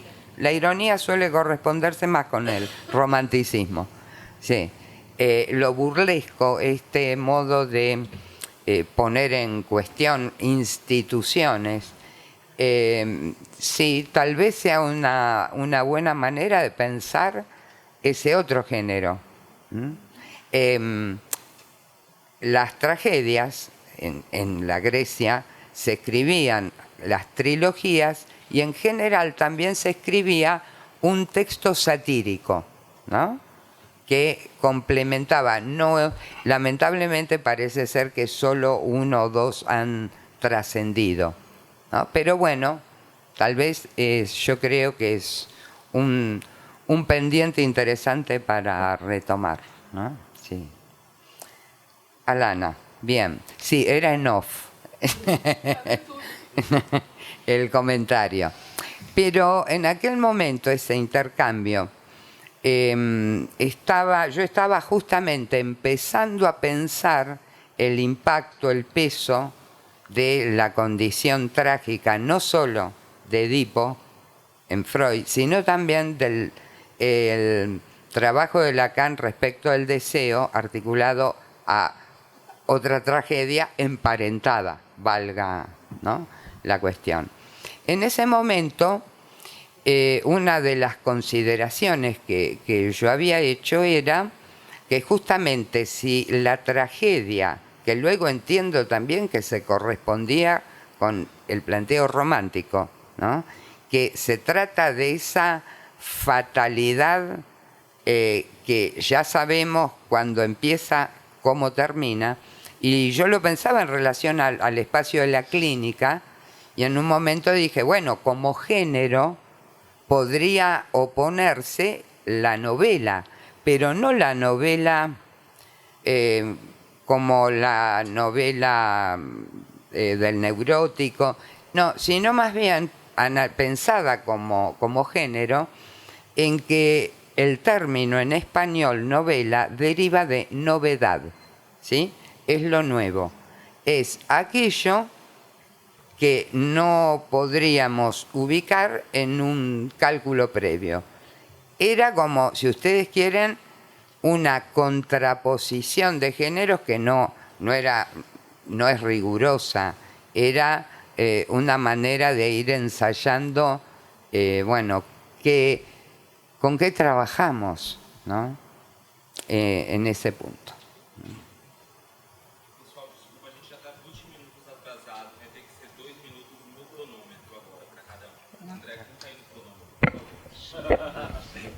É só para o comentário, é porque também o oposto, né? Recebo pessoas que estão querendo começar a ser analista, fazem supervisão e dizem, nossa, eu estudei todas as topologias, né, li os escritos inteiros e não tem experiência, né? Então, esse oposto também acontece muito, né, assim, do circuito. Bom, sobre a pergunta, a provocação, na verdade, do Alfredo, acho que é bem pertinente, desde que a gente tome a sofística apenas como lado da homonímia, da homofonia, do equívoco. Mas o aspecto da performance, do efeito mundo, é aquele que nos permite, inclusive, melhor, advertidos, escutar uma história que se conta ali, em ato de enunciação. Nesse contexto, é bom pensar também que a Bárbara Cassano não disse que o analista é o sofista. Ele diz que é a presença do sofista. Olha, a gente sendo aristotélico aqui para fazer uma desambiguação, né? Não é o sofista, é a presença do sofista. Sim, quando ela retoma ao Seminário 12, em que o Lacan traz isso e que ali a discussão é sobre o sofista do Platão. Mas é a presença do sofista em nossa época e ela oscila, inclusive provocando, na nota de rodapé desse livro, um quinto discurso, usando a estratégia argumentativa do sofista, uma estratégia de recuo. Não pode haver um quinto, por conta da regulação. Mas, se houvesse, ele inverteria as posições que não são permitidas pela volta nos giros, que colocaria no S1 a verdade, o S1 no lugar da verdade e o S2 na produção, invertendo. Então, é um outro discurso, mas o tomar isso a partir do valor sofístico da enunciação, ou seja, performance, efeito mundo, o sofrimento que vai se construindo, de certo modo, com aquelas figuras de linguagem, daquela maneira. A Alana traz isso também no livro, sobre, resgatando a instância da letra.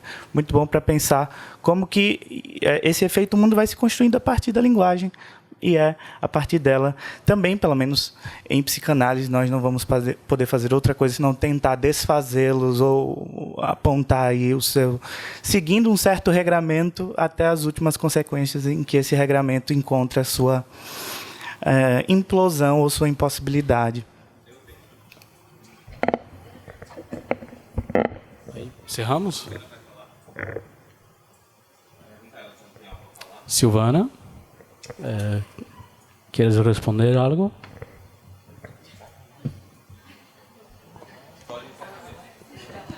Bom, então encerramos por aqui, gente. Oi? Então encerramos por aqui e vai ter agora as palavras de encerramento. A gente vai em seguida já. Tá, beleza.